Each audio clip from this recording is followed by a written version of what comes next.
Hey guys, welcome to the second Stock Talk video. Today is April 2nd at 7:57 p.m. Now I said I wasn't going to make another video for like a week, but today, Monday, we saw huge movements within the market. So I kind of want to break down that for you. And the first thing, as always, we're going to take a look at SPY. SPY is the S&P 500 ETF, and what I'm looking here is at the 180-day SPY chart. So we said yesterday that SPY was making lower highs and higher lows. And then in the near term, so let's zoom in on the 180 days. In the near term, we saw it was also making lower highs. And when we observed on last Thursday, before Easter, was that it broke above the resistance line but came back. And we were wondering if it could hold above this resistance line. It could not, as you saw today. There was a huge sell-off, but even more, the sell-off went under the support line. So two bad things happened, right? So two bad things don't make a good thing. And what did we see in these 4-hour candles that kind of followed it? Well, these look like reversal candles, and they might be a short-term reversal, but it tried to break above this resistance line, right? Or the support line, the resistance line, and it could not. So that's not a very good sign. So what am I looking at for SPY in the indices in the near future? What I'm thinking is we might see a retracement, okay, back to this resistance line. So we can keep drawing this resistance line downwards, and it's going to retrace back to this resistance line before it will keep going downwards. And how far down are we going? Well, we are taking a look at 253 to 254 as the major support for SPY. Okay, and why this number? Well, you can guys see that in mid-February, this was the low. And this low has to hold. If this doesn't hold, then we could be in for an even bigger correction, right? At around 250, possibly even lower than that. So we can see that we might see a retracement back before we see another big sell-off. And so let's take a look at two stocks I was invested in yesterday, right? We talked about Nvidia and we talked about Ford. So let's take a look at Nvidia. My plan Nvidia for yesterday was that I had a stop loss at $227.47. So there it was, $227.47. Because why did I choose that number? Because that would be a break of trend on the 180-day chart. And then I know that once it breaks that trend, then it's going to keep going down. And this is exactly what we saw today. So a lot of the strategies that we mentioned is discipline and then also controlling your risk, especially in this volatile stock market. If you don't know when to enter and when to exit, you shouldn't be taking a position. And this is why you should limit your losses, because in an environment where the Dow went down negative 458 points today, and look at all these stocks going down, you know, over 1%, 2%, 3%, even 9%, you don't want to be caught in that by holding it and saying that you're a long-term investor, right? Because we're on a downtrend right now, and it would be kind of risky to kind of hold it in this environment for so long. Not to mention that will lose a lot of your capital and you might hit your margin call, which is even worse. So Nvidia triggered, and then the other one that I'm looking at, so let me just show you the 180-day chart on Nvidia right now. So you guys can see that Nvidia went up on Thursday, and then it came straight back down to its support, which is around 220.59 today. So you might ask, well, am I going to buy in at this point? Absolutely not. So why? There are a lot of news and speculation on tech stocks selling out, which is also bringing the stock market down. So I don't want to be actively investing in something that's going down. So when will I start looking at Nvidia as a potential buy again? Well, once it kind of curves up and bounces up, I need to buy it the day before it goes up. Now I'll tell you why. Because I only have 3-day trades, right? And I've used up my 3-day trades.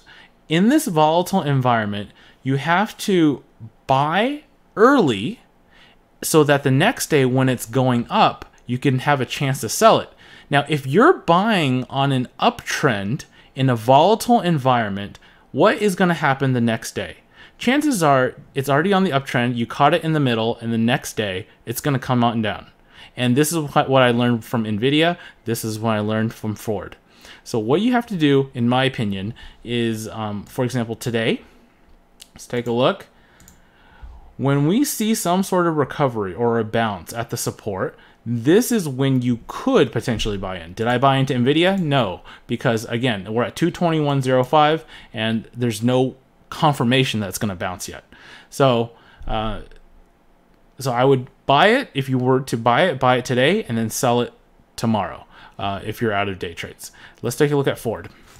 So Ford, my stop loss was set at $10.88, I believe. So, and my stop loss actually triggered at $10.86. So it looks like the selling was there was a lot of selling early on, and then it hit 1070 before it bounced up. Now let's take a look at Ford. Ford looks pretty good. Why? Because here is the support line. It's making higher lows despite this market going down heavily. So Ford really wants to go up, and it has a lot of buyers. So this is potentially a stock that I would kind of consider looking into, especially when the stock market started recovering. This one has potential to go up over $11, over $11.15. All right, so that is Ford. So what exactly did I do today? Well, today I actually invested in the ETF SVXY. Now you might be wondering, whoa, look at this, SVXY, right? And this was just a lot of algorithms, people selling out during that correction 1.5 months ago. So what is SVXY? SVXY is the inverse volatility. So you might be asking me, well, why am I investing in inverse volatility when there's so much volatility in the market right now? So as you can see, UVXY went up 14% today. And UVXY is the ETF that kind of shows volatility. It follows the VIX. And like I said earlier today, and a couple minutes ago, in order to succeed in this market without using day trades, right? And you don't want to hold this long term because we're on this downtrend, and you want to buy an ETF or stock, then you want to buy it when there's a huge downswing, and when it's starting to bounce out of support, that's when you need to buy it, because the next day you can sell it. So today we saw a huge spike in the volatility, and then we saw a double peak at the top, and then it started coming down, and it could not reach this previous high. So let's take a look at SVXY. SVXY is the inverse volatility, and we saw the same thing where we had a double bottom at the support, and now we're making lower highs, and it's trending upwards. So my buy point was at $11.19 for 160 shares. So again, the purpose of this is I bought early so that tomorrow I'm going to sell. Let's take a look at 180, or let's take a look at 20 days, because we saw the 180 days, which doesn't give a very good picture. Look at SVXY. This is the inverse volatility, right? Goes up, gets rejected, comes back down. Goes up, gets rejected by, this is the 150 simple moving average. It comes back down. Then it goes up and gets rejected by this 20 EMA line, rejected by the 20 EMA line. 20 EMA line gets rejected by the 50 SMA line, the 20 EMA line, 50 SMA line. Now we're back here. So look, we're a little farther away from the 20 EMA and the 50 SMA. So when am I looking to sell on this position? Well, you guys can see that when the moving average exponential crosses the simple moving average, when the blue line crosses the green line, this is pretty much almost a signal that we are in the high area, like the high of the SVXY ETF. So when this crosses tomorrow, that is when I will sell. I'm kind of clear that this will be a winning trade, but again, I have my stop limit set at $10.88. Why 10.88? Because it is set 2 cents lower from today's low. And I want to control my losses just in case tomorrow there's no stop and it keeps going down.